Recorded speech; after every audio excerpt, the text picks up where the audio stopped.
Welcome to your Raising Our Resilience. Ask Me Anything. I'm your lead coach, Vanessa Callahan, founder and creator of the Raising Our Resilience community, as well as our signature program, the year-long Family Foundations Immersion. We're just kicking off a great cohort. We have a bunch of new families and a total of 25 families working together right now to raise our resilience while we raise resilient children. With the outcome of creating lifelong relationships built on mutual trust, love, respect, and appreciation. So today's Ask Me Anything is a juicy one. We've got a lot of great topics across the board. Excited to get us started. And we'll be tagging folks along the way so you can find your question a little easier. So hopefully we'll timestamp it in the Facebook group if you're watching on Facebook. So let's get started. This is from Diana Vizcara. She says, how do I get my older daughter to follow directions without yelling at her? I just love this question because it really does encapsulate a lot of what we can experience as parents as struggles in communication between our kids and ourselves. And oftentimes we'll think of it more as like a motivation problem, like they're not motivated to do things, so they have to be asked and prodded and, even bribed or threatened before they'll do a thing. Other times we think of it as a relationship problem, right? Like we're not quite synced up and feeling like we're on the same team with our kids. Other times we, at least from my perspective, it can be sort of a personality or developmental issue where parent is at either over-parenting, like overshooting the child's age, or kind of parenting too young. So on average, parents are 6 months to 2 years, though, lagging behind in their parenting approach to their child's current developmental age. So that with keeping this in mind, when we think about not yelling, or we think about motivating our child to get together to have them do something without having to yell, there's also one last thing that is in play, which is often our own sort of self-regulation skills, or life management around managing our stress and making sure we feel like what a lot of people are talking about, feeling resourced or having capacity to address whatever is happening in the moment without yelling, and staying in a more responsive space instead of a reactive space. I can tell you that it's absolutely something you can change in just a few months, and definitely within a year. I've seen it happen over and over and over again in my year-long program and with my private clients, where a parent will come, like for example, my one client, Rachel, she came to a meltdowns, tantrums, and power struggles workshop, all about navigating big emotions. She learned a few things about how she can tune into herself and catch herself before she yells. She learned a few things that could help her kids calm down so that they wouldn't trigger her with their meltdowns and tantrums. She went from that workshop, went home, and she tried a few things and they worked. And she said, my gosh, there's this whole zone of, kind of emotional mastery that my family can really study and learn. And she signed up for some coaching. Speed up a couple months later, she's saying, Vanessa, I'm yelling a lot less. I used to yell every day, and now it's like once a week. By the time we finished our 6-month coaching intensive, she said, I don't yell anymore. She's like, well, I'll yell occasionally, but I catch it and then I repair it and I do something better. And I think it's really about practicing within the support of community or program or mentorship. Being amongst other people who have similar goals is a really huge part of it. But the other part of it is really understanding what tools you can bring in instead of yelling. There's this dad that just completed his 7th month in the year-long immersion program. He started last July, and he came onto a call and he goes, I'm done yelling. And we're like, wait a minute, hold on, what? And he said, oh, it's because I'm in the program. I said, well, how? He's like, I'm in the program. I'm like, well, no, but what about the program is working for you? What do you think made the difference? Because, I've always known that yelling isn't a good idea, but in the moment, I wasn't always good at catching it, number one, just like the mom, right? Just like Rachel. He's like, but also I didn't necessarily have anything else, another tool to grab instead. And he says, I know that yelling is most likely going to be ineffective, or if it works, I'm going to feel guilty because I basically scared my kid or threatened my kid into doing something.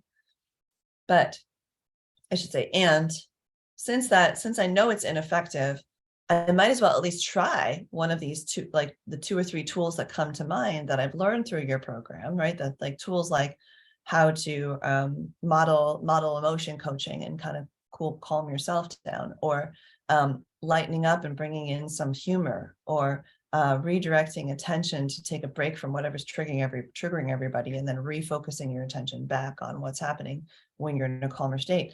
All these tools that he can now pull from to replace the yelling and he's like, why wouldn't I do that? Why wouldn't I use a tool that's more likely to be effective? I mean, imagine trying to put in a screw and you've been using a hammer, and you hammer it, and sometimes you can force that screw in, but it's never good for the wood or for you or for the tools, right? But now you have 3 different kinds of screwdrivers, and one of them is probably going to help put that screw in. It's like that, right? When you have a variety of tools that could be the right fit for the job, then you are so much more equipped to do something else besides this thing that hasn't really been effective. So first and foremost, I would say get more tools around how for this question. This is Diana's question. How do I get my older daughter to follow directions without yelling at her? I would say get some more tools around winning her cooperation, motivating her, connecting before correcting, showing her more than telling her, all the things we've been talking about in the Facebook group this past month and a half or so. So go check out those videos that are in there. And if you're listening on the YouTube channel, they are the most recent dated ones. And it really rolls you through like those ones that I just mentioned. And those could be your 3 tools instead of the yelling tool, right? So those could be your 3 screwdrivers instead of the hammer. And one hot tip is that if you can have something you say to yourself to stop yourself from yelling, like, am I going to like how this feels afterward? Or there must be another way. I'm going to calm down until I find it. You know, those kinds of things. When you do that and you give yourself that pause, you disrupt the pattern, right? And you're much more likely to take action in a different direction instead of yelling. And if you're really feeling lost of what that other direction is, I need more specifics. Like, is it that she isn't following directions in a normal routine? Or is she not following directions for a special project or chore? Is she not following directions when it comes to homework, right? And this goes for everybody. So if you have a specific thing in mind that you'd like your child to listen better to your directions, put it in the chat, put it in the comments, put replay, say what it is, say, question, how do I get my child to listen when I ask them to blank? And say what it is. And I can give you some more specific ideas. We can roll through that, okay? And give me a little taste of what it's like to be in my coaching world, because this is what we do all the time. Shalini knows, she's here. Hi, Shalini, because she attended the Robust Routines course, the 6-week course that we piloted last fall, and got to ask lots of questions during the coaching. Yeah, good to have you here, Shalini. Hi. Let's roll to our next question that's absolutely related. So this is, how do I inspire better listening and more cooperation and connection? This is from Becky Daniels, Victoria Ross, Michelle Morris, Rebecca Lee, Ina, and Heather Rostovak, sorry. So how do I inspire better listening and more cooperation and connection? We've been talking about this. I'm going to just briefly give you 1 or 2 more tips on listening that works for that is applicable in most cases and works for all children, because in this group we have parents of toddlers to teenagers, but mostly toddlers and preschoolers, and some early elementary age kids. So with the little ones especially, but also for teens, you've got to be relevant to them for them to even notice that you exist. First of all, listen, actually notice that you're communicating with them, and then third of all, care enough about what you're saying so that it actually gets is comprehended, right? And what you need to know is that kids are in their little bubbles, and you've got to get inside the bubble with them to become real and relevant, and for your words and your requests to matter. And oftentimes, going back to Diana's question, the reason why we yell is because then all of a sudden we really matter, because the nervous system goes, right? There's something, kind of threatening sounding in my field, and a little spike of fear or adrenaline, or, some kind of a adrenal response, goes, oh my God, pay attention. Oh my gosh, oh no. But that's not what we want to be building our relationship on, right? And then connection was mentioned in this group. So how do we do that? Get into their world.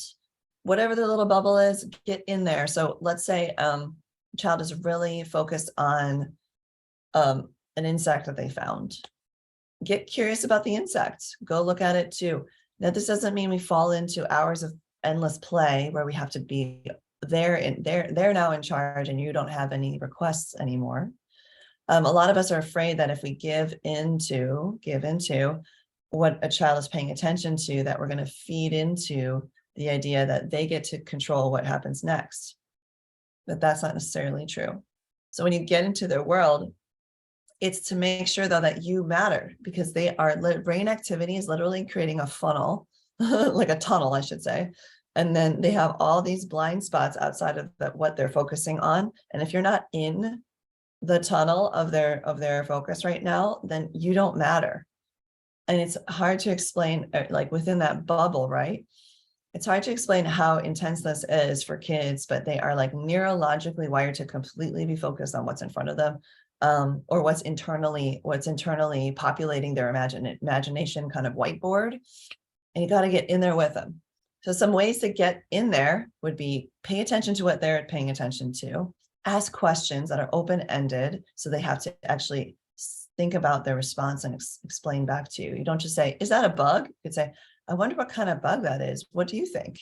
That's a really different question, right? Engaging questions, getting down at their level, and side by side. So instead of kind of coming at them like this and asking questions, get down with them and look at whatever they're looking at too, like side by side, shoulder to shoulder. Okay. These are some ways they get into their world. Now, if they're a little bit older, we're talking like 8 years old and older, 9 maybe, especially 10.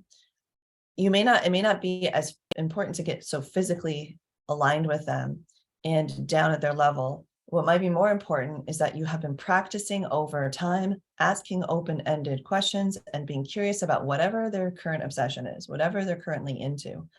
I played so many video games with my stepson when I first met him. Yes, so many. Put in my hours of side-by-side play of these video games, getting curious about the characters, asking how it works, asking him to teach me, getting excited about when we would, defeat a level, ask him what he wants to do next, ask him if I could take a turn to go first and, explore around or whatever. And we got into this cadence of connection. And then it was much easier to bring up a topic like, so how are we going to get this bathroom clean? Right. But I just come in, hey, it's time to put your game away and clean the bathroom. Would have been really different. So I had to invest in some time connecting up with him. And that's what you need to do with the older kids. If you have a teenager or an adult child, it's even more important that you do not lecture them about their life, and instead get into their world so that they know that you actually get it, like what's going on with them. You're not just coming in with your advice and dropping your advice on them.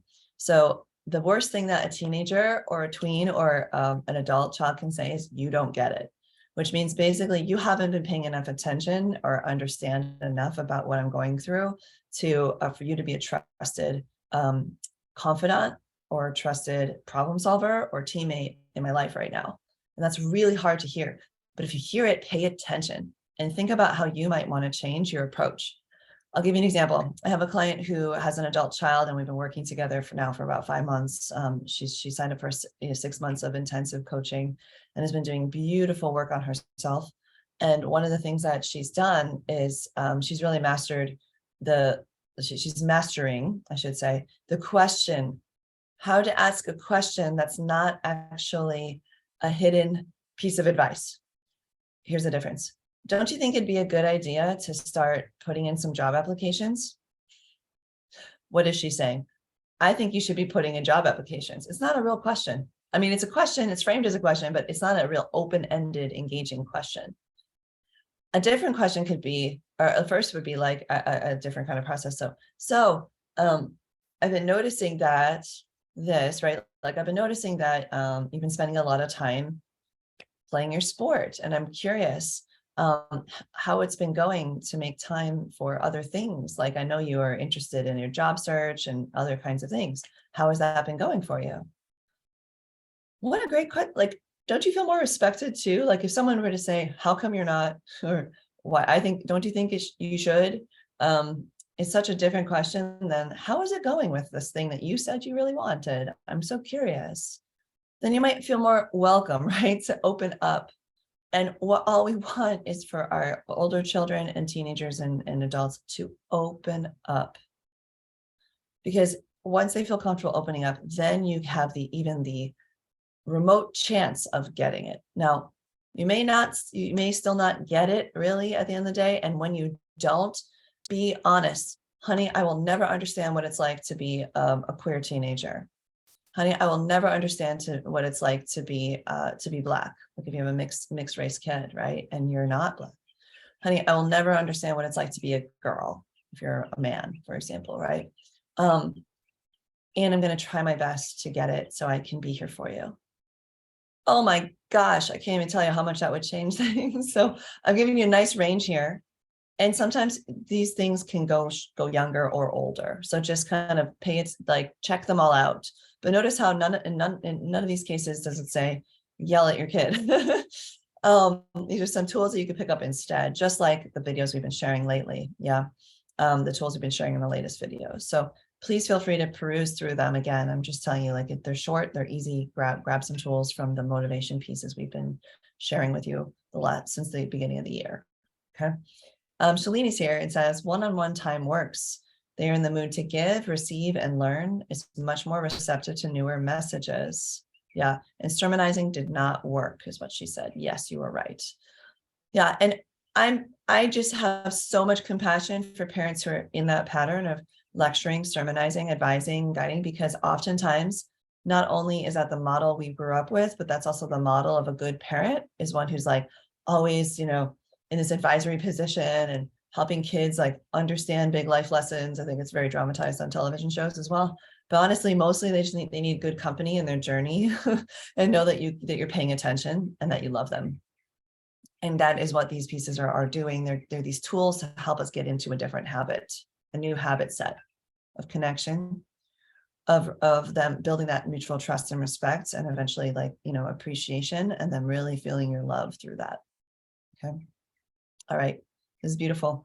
Shalini likes to say that she's providing friendly nuggets of reasoning alongside, helps them to appreciate the why behind the requests. Yes. Good. Yes. And we can over explain. So we have to be careful of that one too.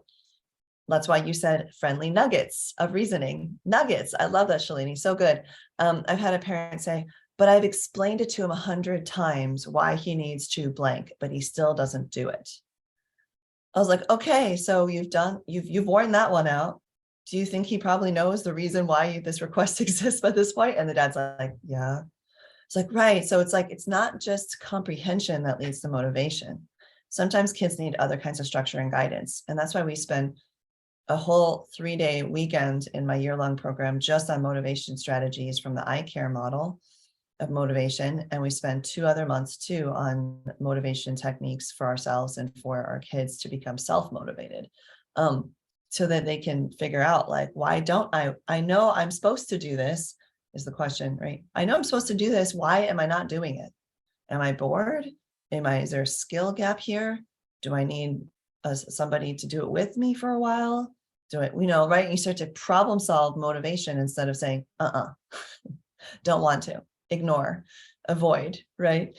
And this is a beautiful next level thing. So we're moving into that. But first, I want you all to focus on connecting up. It's so important that they feel your true interest and that you're not there to lecture, scold, or yell at them, or cajole, it's hard to explain, bargain with them. I mean, a little bargaining goes a long way, but like constant bargaining or constant explaining or constant lecturing, it will wear off. It won't work as well if you pick just one thing and just go way too long with it.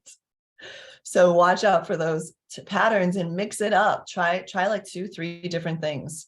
And you'll see your kids start to sparkle and kind of pay more attention to what you're, how you're responding to them. So I hope for Becky, Victoria, Michelle, Rebecca, Ina, and Heather, that was helpful. We're going to move on to a new topic from another member. And by the way, these are all folks who joined the Facebook group and then shared with us what the hardest thing is right now. And that's why we're able to kind of pull these questions together at the same time, is because they're all new members who have shared their what they're interested in learning more about, what they'd like support with. Okay, so this one's for Cassie. Cassie asks, how can I coordinate, let's see, how can I coordinate all my children's needs when they're at different ages and stages? Okay. Well, first of all, you're probably not going to like my answer at first, but hang in there and listen. So, and check this out and consider, just consider this. There's no easy way out of the fact that kids are in different ages and stages. It's so factual. It's almost like my kid is 4 feet, now they're 5 feet. It's part of how nature works. And so the human nature. And so it is kind of unavoidable if you want to stay attuned to your kids and meet their needs. It's unavoidable to get in touch with what each age and stage requires, and to adjust your approach based on which age and stage your kid is in. It's unavoidable. And so the sooner we can wrap our heads around that, everybody, is a good thing. Okay. So even if you just have one child, recognizing that like 6 is really different from 4, and 9 is really different from 6, and 12 is really different from 9, and 15 is really different from 12. We got to do everything we can to not only keep up, but maybe be a little ahead of our child's age and stage, because most parents are lagging, on average, are lagging behind in their parenting approach 6 months to 2 years, like I mentioned before. So getting a chance to get to know that age and stage, there's a lot of ways you can do that. One way is spend a lot of time with other kids in that age and stage, something that some of us have done who are in this group, are educators or childcare providers, or have, maybe run a summer camp or babysat or done something, or have a big community of friends with similar age kids. It's really, really helpful to see at least 3 or 4 other examples of children in your child's age range. So you can get a sense of like, oh, like this is part of the age and stage. This is what kids do at this age. They put everything in their mouth. They love to say no. They melt down with their whole body. They they ignore you until the 10th time. There's just these things that sort of like, as they get older, you start to see like become more and more common at a different age and stage. So just know that's one way. Another way is to spend time in a group like mine, like this Raising Our Resilience parent group, and see that other people have questions like yours in the same age and stage, or to even join a learning community, whether it's ours or someone else's, where you're making contact with a cohort on an ongoing basis. It is so valuable to see and hear other parents asking questions who have similar kids' age, and hear and see how a mentor coaches differently for a parent of a 3-year-old and a parent of an 8-year-old. Like those distinctions are pretty stark and important to be in tune with. So those are some things, like getting used to the fact that ages and stages exist. Get some exposure to your child's age and stage. So that's the first thing. The second thing is having like 3 ways to say the same thing. And you're going to practice this with each child, with each age and stage. So the way you speak to a toddler, the way you speak to like an 8-year-old, and the way you speak to a preteen about the same topic. And I really love family meetings for this, because you can pick one topic and make sure that you're talking about it, and or maybe making demonstrations, especially for toddlers and preschoolers, where you like go do things and show them, and start to get a sense of like what is actually required for your children to comprehend, get on board, and feel motivated and on the same page. So I've done this with lots of families where you've got a 4-year-old and an 8-year-old at the table, and we're trying to figure out a family meeting setup for that. And with the 4-year-olds, it's a lot around, like I said, demonstrating things, walking through things, role playing with stuffed animals, role playing with yourselves. It's very concrete, that stage. It's called like the transition from concrete to abstract when they hit 6. So they're still in that concrete sort of stage where everything needs to be very sensorial. They can touch it, they can see it, it moves, right? And so if you are in a situation with a 4-year-old where you're not getting listening, you might be using too many words and telling more than showing. So get into a habit of showing with your younger ones. Then with the middle stage where it's a transition from concrete to abstract, by the way, this is all like teachers know this who've worked with these age groups, you need to blend the two together. You show and then you give them the language. So you show and give them the language. So you show them and tell them, show them and tell them, show them and tell them. And eventually you can just tell because they've had enough experience with the two together. And the same goes with the younger kids, but they need a longer time in the showing phase. Then as they get older and they have more references, right? Because remember, the little ones don't have much life experience. They don't have a library of references of what you're asking for. If you say clean up the room to a 4-year-old, they think they pick up a stuffed animal and they're done. But when you say clean up your room to a 10-year-old and you've already shown them a lot, you've done it together, you've been clear about what that means for years. And then now they're a 10-year-old and you can say, you know what to do to clean your room. And they do know, then you can just ask, right? So let's say the topic at the family meeting is cleaning your room. With a 4-year-old, you're going to say, you're going to let them know when it's happening and that you're going to help them. And then what maybe like song you're going to play while you do it. So for the whole song, we're going to pick up things. See, I'm using my hands to show them. I'm going to pick up things off the floor. And then you might even go into the room and say, let's practice right now. That's what little ones need, right? And then the 6-year-old, I think I said 6 and 10, right? I'm not sure which ages, but in the next planes, 6 and 10-year-old can come along and you can talk to them ahead of time. You're like, let's all show baby brother, your little brother how to clean up a room and help him this time so he can see what happens. And when you're doing it, say what you're doing. I'm going to put all the stuffed animals back in the bin. I'm going to pick up all the clothes off the floor. I'm going to check and make sure that the floor is empty. Is the floor empty? Let's go see. Let's go on a little scavenger hunt to see if there's anything else on the floor. And then your older kids can help with the little one, right? And then with a 6-year-old, 6 and 10-year-old, you can actually make a little list of the things that they need to do. So it's like a little flip chart or checklist. What are the 3 or 4 things that they do to clean their room? And different families will be different. Some will say like make the bed, and others will say like have nothing, take everything up off the floor. All the toys are away. Like, I don't know, depends on your family and the room they're in and what's reasonable, right? But then maybe the 6 and 10-year-old can help pick the song that you play during this cleanup time because they might have stronger opinions about that, especially your 10-year-old. And then with the 10-year-old, you can kind of pull them aside and go, honey, I know you don't need the song, you don't need the checklist, like you know how to clean your room. So as long as it's clean by the time that your younger siblings are done, we're good, right? And then you can start this thing called the room reset time that happens before dinner or every Saturday or something, right? Whenever is the right interval for your family and your tolerance for mess and how messy they tend to be. Some people do it daily, some people do it weekly, some people do it twice a week. And now you've got a little template for that for all 3 of them, and you've met their developmental age and stage. Does that make sense? So when you say coordinate your children's needs, I want you to think about what do they actually need in terms of support to meet their own needs, right? Like they need a decently clean environment to be in. What level of support do they each need? What kind of, how concrete do you need to be? How much do you need to scaffold to the next step? Okay. And it is very, very common that the younger they are, the more they need us to be there with them while they're learning life skills and getting into a habit. So helping your older child or children understand that, you're going to be putting a lot of focus on the younger one, and enlisting their help is my top tip for siblings with a good spread of ages. And let them know that you appreciate them. Let them know that you understand that this can feel like extra work for them, and let them know how proud you are and how much you appreciate it. And let them know that you understand that they're mature and that they don't need as much oversight, and that you really are proud of how much they've grown up.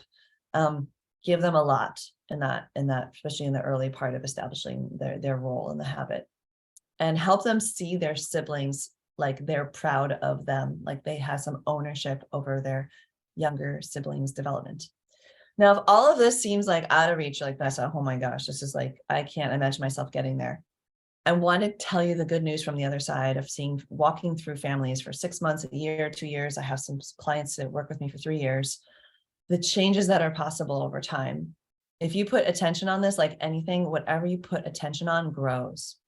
So also give your child some credit for even making the first right step. And then they'll be encouraged to make the next right step. So if the room doesn't get completely clean, but they tried for the whole song, for example, don't make that wrong, right? Celebrate along the way, and they'll be encouraged to try again. And you can always build in some feedback. You can say, wow, you really put in effort. I really like how you were moving around the room the whole time, looking for things to put away.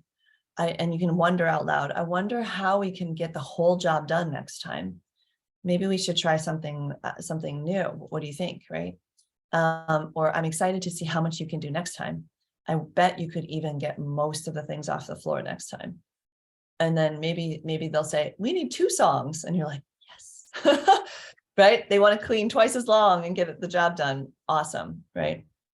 So you're seeing that kind of like momentum build, and like, notice, didn't that feel kind of good to hear? Like if you were the kid, like you'd be like, oh, you see me, and we're on the right track. We're moving along, right? Sometimes we can punish our kids for not meeting our expectations when they're actually on their way to meeting our expectations. So do make sure you're also noticing when they are making progress, even if it's small. Okay. Hi, Alethea. Welcome. Another one of my clients. So glad you're here. Hi. We've been answering questions a lot about motivation, but other things as well. Let's see. I also have this one, which is from Katie. So Katie asks, what is the best way to handle it when I catch my child in a fib? I love this question. This has come up a couple times in the last month with clients, I've noticed. Seems to be in the field, we'll say, like things that people want help with right now. Let's see. Where can I start with this one? I think the most important thing I can say about this one is that if you have a big reaction and make it really, really interesting, they might do it again just to see how you react, because it gives them a sense of like kind of a thrill that they have that much power to provoke a big response. Does that make sense? Yeah, can you see how that might work? Oh, there's like fireworks. All these fireworks go off when I do this. I wonder what kind of fireworks will spark next time if I do it again. And also, I wonder what I can get away with, right? So if we make it really interesting, it might reinforce it. So that's something you just want to keep in mind. However, we don't want to also just let it go. That'd be the opposite extreme, right? And just be like, eh. And that's almost like 2 hands off, because you're not helping them learn that life lesson that there is a response from the environment when you're caught in a lie or caught in a fib. So here's what I like to say. That's an interesting story. Notice story, okay? That's an interesting story. And if they're very young, I like to say something like, is that a true story or a story that you made up, or a made up story? And they say, it's a true story. You're like, oh, interesting, because what I saw was this, and just facts, observation. What I saw is that you had chocolate on your mouth after you came out of the kitchen. It was right here. You caught them eating a brownie or something, cookie, chocolate bar. I wonder how that got there. And sometimes the kid will break, like kind of like crack their little facade of, I didn't do it, and they'll go, I might have had a bite, something like that. And then you can get through that way. Another time, they will just stubbornly hold on to that story. And you can just let them know. It's like, wow, you're really stuck on your on what seems to be a made up story. Okay. Here's what I know to be the true story, I'm pretty sure, is this. And then you could just say, and I love these words, looks like you're not ready to talk about the true story. Okay, got it. And then just reinforce whatever the expectation is for you. In our family, the reason why we tell true stories is so we can trust each other, and so we can help keep each other safe and happy and healthy. Because let's say you eat something that you're allergic to and you didn't realize it, and you don't tell me the truth, that would be worrisome, because maybe you'll have a bad rash and I won't know why, for example. right? We want to tell me, like we want to, in our family, we tell true stories to keep each other safe, happy, and healthy. Also, it doesn't feel good for someone to tell you a made up story and not let you in on the secret that it's made up. I remember being in school, even as a kid, where one of the kids in my gifted and talented program, just whip smart, really creative, very verbal. We were like maybe in 3rd grade, 4th grade, and she used to love to talk about how her dad was a pilot, but he wasn't, which was interesting. Interesting, of course, now looking back, like, why did she need that story, right? What was the story about? So oftentimes behind this, the kids are trying stuff out. They're protecting something. They're trying, sort of getting ahead of something to get out, to make sure that they don't get in trouble. They're not sure if it's a bad thing or not. So they're just like, I'm going to say the thing that will probably keep you in the right mood, adults. Anyway, so I remember my teacher telling us when we would say, how come he doesn't come to school with any pilot's clothes? We'll ask these questions that just like things weren't adding up. And I remember the teacher being so smart, so like kind and wise about this. She said something like, sometimes we tell stories because they feel really good to tell. And I know right now it's confusing. Let's wait and see if she tells us a different story in the future about her dad. And that really stuck with me, the idea of a story, because she was also open-minded and curious about why might this child be telling this story? I don't know yet, right? And I'm not going to necessarily call her on it until they understand why. I also don't want to give it too much attention so that she digs in out of embarrassment. Okay. So true story, made up story is a really great way to do it. Another is that sometimes there's a consequence involved, like stealing candy from a store, something like that. And then they lie about it. And you can say, whether you did it or not, we need to go and make sure we make good with the store. And you explain what the consequences are. You explain, like, we may not be welcome back to this store if we take things and don't return them. And we take things without paying for them. And especially if we don't tell the truth about it, we don't tell the true story about it. So we're going to at least go and just say, go and see what we can do to fix the situation. So you can still carry out the consequence of the true story while they're holding on to their made up story. You could say, it looks like you're not ready to talk about anything besides the made up story. I see that. And we're still going to blank, whatever it is. We're still going to fix the plate that broke. We're still going to, whatever it is, go check on our friend who's now hurt and crying. I know you said you didn't hit them or hurt them, but they are upset. So let's go see how they are. So you can still have them without admitting guilt in the moment, because sometimes kids won't. And actually, if you push for it, they dig in harder. You can still have them participate in the process of repair and or experience some level of consequence while acknowledging that they are stuck on a story. Okay. All right. Hopefully that was helpful for that one. I know that one's a one that comes up quite a bit in my world. So here's our next one. This is from LaKeisha and Teri. Teri, you joined this group, but then you also joined our Family Foundation's immersion. So this is kind of fun that you have this question. And I know that you added a refining statement, and I'm going to look for it in just a moment. But you had asked, you and LaKeisha had asked, how can I respect and nurture my child's thoughts, opinions, and wishes while still holding clear boundaries? The reason I put that question after the lying one is because I just gave you an example. So if you didn't hear it, go back, check it out. It's I think we just rolled through a really good example of how you can still have the boundaries, but you can also respect that they might have their own reason for telling a made up story, or maybe even giving some time for more evidence or information to come your way that you will be able to, oh, I see it. How can okay, I see your refining question, Teri, so I'll help you out with that. How to make sure that you give them a chance to express themselves and you let them know what's happening. You give them a chance to choose how a thing is going to be done, but you still insist that it's done. Honey, maybe the boundary is they need to clean up their spot at the table before they're excused to go play. Sweetie, as you know, one of the steps to getting to play with your toys is to put your plate in the sink. you want to play, you want to go play right now. Is that right? Yes. Okay. And you can say, I don't care how you walk over to the sink. You could like go in a little windy path, like a slithering snake. You could go as quiet as a mouse, or you can stomp like an elephant. You can tell us that you don't like it the whole time. I don't want to put my plate away. Whatever you want to do, just the plate needs to get into the sink. Yeah. And then, sometimes they'll express it. It's not fair. Da, da, da, da, da. I hear you. Yes. And we're going to do this. Do you need some help? Do you need some help getting started? Yeah. Do we need to help you get out of the chair and hold the plate? Or do you think you can do that yourself? And you can say it with a smile because you love them and it's cute and it's funny that they're throwing this fit about something. And you can let them know that it's okay if they choose whatever they choose. And you can let them know too that there will be a consequence if they don't put their plate away. It's like, yeah, sweetie, I guess we won't have time for, any screen time tonight. Or I guess we won't. Geez, I guess the longer this takes, the less playtime we'll have. Oh, yeah, no, hon, you might just need to sit in this chair until you're ready.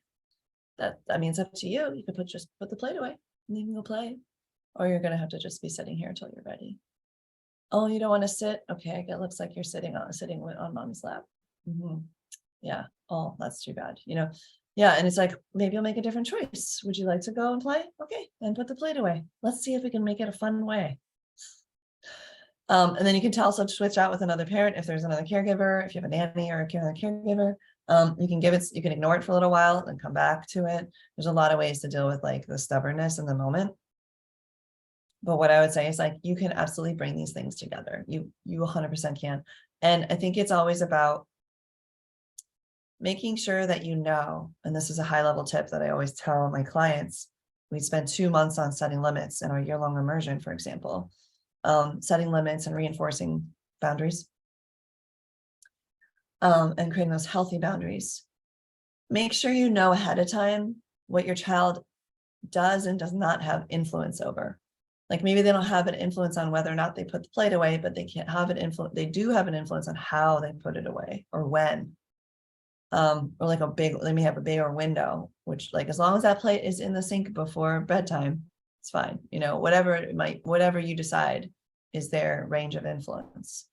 If you can be clear about that, what you do want, how much influence they have over how it goes, like what their choices are that you might be able to offer, and what you're willing to do to follow through on the expectation in terms of like a consequence of some kind. Keeping it as related, respectable, reasonable, and reinforceable as possible, the 4 R's. You can absolutely stay in a zone of being respectful of them while holding boundaries. And a big part of that is that pre-gaming. And that's what I love to do with parents. We sit down and we walk through all the boundaries that you want to establish. You pick 1 or 2 to focus on, and you go through a process of boundary clarification so that when you're actually reinforcing it in the moment, you know what choices you're going to offer, what the consequences may or may not be. And it feels really fair because you're not sort of figuring it out on the fly and like fumbling around to figure out what it is. You're just like, you got it. And the kid feels it and they are more likely to then respect you back. So that's the possibility. And of course, it's a longer process than a 5-minute explanation. It's, we spend 2 months on this, like I said, in the year for a reason, because this is a tricky one. It's also a landmine of triggers for adults. Like when kids are not following expectations and or not respecting boundaries, it's a tough space. So it's really a good idea. It doesn't have to be with me, but with somebody that you kind of bounce these ideas off of, somebody who has a lot of experience with age appropriate boundaries and working through that process, boundary clarification, because it's really helpful. We've got a few ideas just from what I shared. I gave you that example. Hopefully that will be helpful. Next question from Becky. She says, my child has ADHD and keeping them in the classroom is very difficult. What strategies can I use to keep their attention focused on learning? All right, so I'm gonna put on my little classroom hat now, but this is also what I have helped parents with. About a third of the families that work with me have at least one child with an ADHD and or autism diagnosis, or OCD or others, even ODD, oppositional defiance disorder. And in other words, like they've just been identified as not being neurotypical. And so they have additional needs or different needs than neurotypical kids. And with ADD, ADHD, one of the things that I always tell people when I'm even just giving the free 30-minute session to, and after my workshops, which we have some more opening up in April. Right now they're closed because yeah, we're focusing on clients right now in our big retreat coming up. But those sessions, I always say what you need to understand with your child with ADD and ADHD or it is that the amount of distractibility and the amount of focus that they're able to bring to the moment is highly variable. So there's this variability. And if we don't understand that, then we can make a lot of mistakes because we can assume high focus, low distractibility, and then have an expectation that our child or children will be able to stay on task. And we can also underestimate their ability to focus and ignore distractions and give them more support than they actually need. And so what we need to do is become really good at tuning in and helping them tune in to how well they're able to focus and how distractible they are right now in any moment. I remember mornings with my stepson where I would tune into him and see like, "Ooh, this is a morning where we're high on distractibility and low on focus. I'm going to need to be there and supporting him and having him look at his checklist and things like that in order for the morning to happen smoothly. This is not his choice. He can put effort towards being a little more like increasing his focus. He can use tools that will help him to be less distracted. He can soothe himself and talk himself through any frustrations. But the organic element of how distractible he is at this moment is not the initial level is not within his control. And that was really important to understand so that I wasn't making it his fault that he was getting distracted easily and not able to focus well. And that I could meet the need I saw there, the level of care and support that he needed at that moment. Whereas on another morning, he's less distractible, has higher focus, and could just complete everything independently. And so being available for different levels of care and support and becoming really good at helping them tune in to how much support is needed is going to carry you really, really far. Now, in terms of being at school is oftentimes the perfect storm. I'll tell you what I mean by that. In school, oftentimes there isn't somebody who's able to attune and adjust expectations based on that variability. And even if there is someone there, they might also have a lot of other, responsibilities in the moment, so they're not able to make as many adaptations. You absolutely, though, need to advocate for as many adaptations as possible and as much flexibility as possible while still maintaining a rigorous standard for what your child is capable of. And it's tough. And so those IEP meetings, the working with the aides, working with, specialists, school psychologists, possibly bringing in, some one-to-one time for your child, adjusting expectations based on how their level of ability to attend is presenting that day is all really, really important.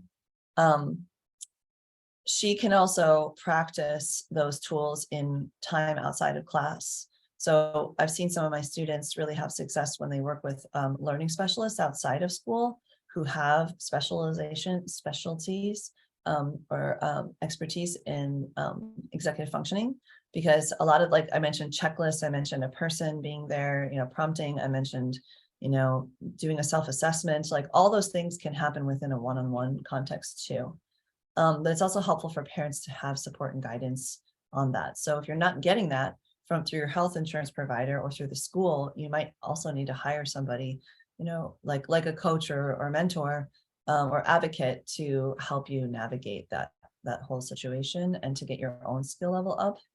I think that's part of why some of the parents in my program end up in my program is because they've kind of exhausted those resources and they're still using them, but they don't kind of have that in-house person to help them parent their child with ADHD, and to, like, we've even written letters to teachers together. I've done that with my clients, helping to establish rapport around how we're going to support this child to focus at school. What are we trying at home? What are they seeing at school? And really developing that partnership. So I guess if there's one thing you could do right now, it would be really explore all your resources, make sure you're tapping into everything and you're trying everything you can in terms of what's available, and be really honest with yourself and with the situation, right? The people, the players, what's missing, and look into filling in those gaps, however that might look, whether it's like a parenting coach or if it's, a one-on-one support, specialist to work with your child. So those are some ideas around that.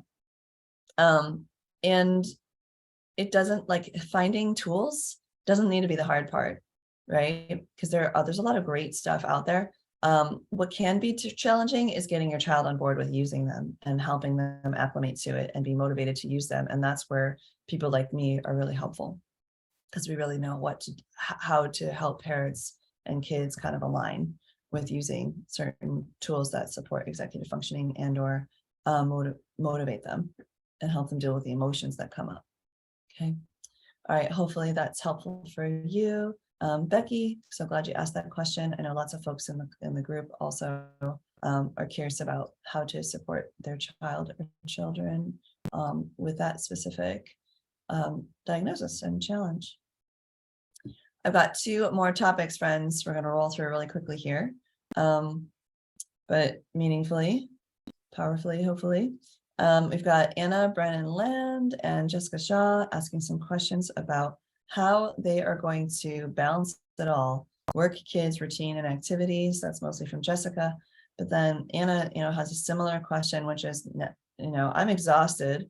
How do I find time to actually rejuvenate and replenish myself and resource myself so I'm not always moody? I'm going to tell you that first one. It is not fair how things are set up for parents in general.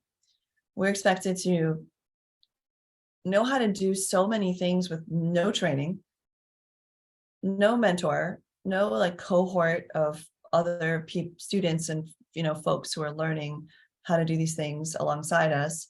We're supposed to be self-study, like wave a magic wand, like magically figure it all out. And it's stressful. It's not fair and it's stressful.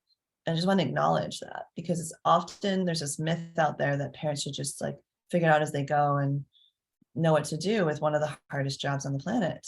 So I just want to acknowledge that. If you resonate with that, maybe just say, oh yeah, or something in the chat, because it's a tough setup for everybody. It's a tough setup for the kids. It's a tough setup for the adults. And oftentimes, like, mistakes and problems are created that were avoidable and are still avoidable going forward. And it's, I think, it's just frustrating just to know that that's kind of this expectation that's just unfairly putting pressure on families and children. So of course you're exhausted. It's a really tiring job to constantly care for others, especially if you are, kind of having to make lots of guesses and sort of learn it on the job, learn as you go. And it's not like once you have it figured out, then you can just do that. Because by the time the reason why parents tend to lag behind their kids' stage in terms of parenting is as soon as you figure out this stage, the kids are already on the next stage and you're behind again. So if any of this is a reason why you're feeling exhausted, let me just tell you, like, you're not alone. This is really common. Parents feel like a sense of burnout and depletion way more than they should. It's just not okay. And things like getting your kids on board with their routine, getting boundary clarity so that everybody's on the same page about expectations and they follow them more consistently. Creating community around parenting so you have other people that you are, bouncing ideas off of. All of that alleviates stress. Because if you, even just routines, and Shalini really understood this when you joined the Robust Routines program, it's like, this is how I spend most of the hours of the day with my child, especially on weekdays, especially if they're at school, is in routine. So if we can get these routines running smoothly, where they're more motivated, where we know we are on time, and there is less reminding, and there's less, rewards and punishments and things like that, there's less stress. You feel more ready for the day. You feel more able to have a life in the evening because your child goes to bed on time. Like, all these really high impact things start to happen that can help us feel more resourced. So I would say get down with the idea that you have things you can learn, that you can implement, that will make a difference, and start doing something around the routines, especially to help smooth them out and get the kids sort of on board with them in a new way, is a really low-hanging fruit. Another is to just learn some really key motivation strategies, which is what we've been working on all month, in the last 6 weeks or so. And then lastly is to really look at emotions, right? Like, how do you respond to big emotions? How do you navigate them? How are you supporting your kids with them? So that it doesn't kind of wipe you out. I know that, like, when I was just first started out teaching, one child having a big tantrum would just wipe me out for the day. And obviously that wasn't going to work, because there were multiple tantrums a day, multiple meltdowns when you have 48 children, right? And 8 hours, of course. And so I had to master my own emotions and also understand, like, how to support kids with their big emotions in ways that didn't totally blow out my nervous system. So, especially as a sensitive person, which you also may be, Jessica and Anna. So I would say what would balance it all is moving towards getting on the same page and that feeling of the same team, where you're solving problems together. You're a team moving towards goals as a family. And that's where a lot of trust is built, with the connection and the emotional support, and motivating them without getting big and angry and scary, or giving in too much, so they don't really feel like they have to take you seriously. If you can get through those pieces, I think it's impossible for your daily life to not feel less stressful and more balanced. Yeah. And last but not least, find some time for you. Do it even if it's 5 minutes. Do it even if it's 10 minutes. I've had, which is where it goes hand in hand with building your child's life skills, so they can, and their sense of security, so that they can self-entertain and even self-motivate and self-regulate. And if you start to build up their fortitude, their resilience, their skill set, then you're going to end up having more time where you don't have to be on constantly. I think also there's this tragic setup where our more demanding kids will train the adults into thinking it's a reasonable expectation to have our attention all the time. And it's just not. It's not a reasonable expectation for any human to expect another human to have their constant attention and to be endlessly interruptible, is what I used to call it. I am not endlessly interruptible. Like, I'm doing things too, and helping a young child or children to understand that and to establish boundaries around that is so important. So that's another piece to maybe look at, is like, are you helping your child tolerate waiting, working on, like, playing next to you without involving you? Are you helping your child acclimate to the idea that you take breaks and go take care of yourself and come back, and that these are good things? Are you modeling that for them? Or would be some things to really investigate into as well. I know this is a lot of information, but it's a little bit of everything, a little bit of something for everybody that has joined the group recently. Shalini, I'm so glad you're here. She says she brings in early morning and late evening me time for other things, including self-care, listening to podcasts, drinking water, enjoying a meal in peace, and meditating or deep breathing. It helps to have that time for self in the day, mindfully carved out. Beautifully said, Shalini. I can tell you've been working on these pieces these past few months. And since you have come into our world, you've made big improvements, Shalini. I'm so proud of you. Well done. And very well said. Thank you for that. All right, y'all. Lots of love. Until next time, we will see you. we're going to be focusing on some different things coming up, kind of to be announced. As we're heading into the emotional mastery weekend for the clients this next weekend, we are going to take next Monday off so that my team can rest after pulling off a 3-day event for the clients. So for the members. So we'll see you in 2 weeks here on Monday at noon, and feel free to please always catch up on things with the recordings on the weeks we have off. There's plenty of content for you to play with, and search for the topics that feel the most helpful. Even my current clients also watch these as well, in addition to our trainings and our coaching sessions. All right, take care, everybody. I see you big-hearted, resilient, resilience building parents, and keep coming back, keep supporting each other in the comments in the chat, and we'll see you next time. And you're welcome, Shalini. Yeah, take care. Bye, everybody.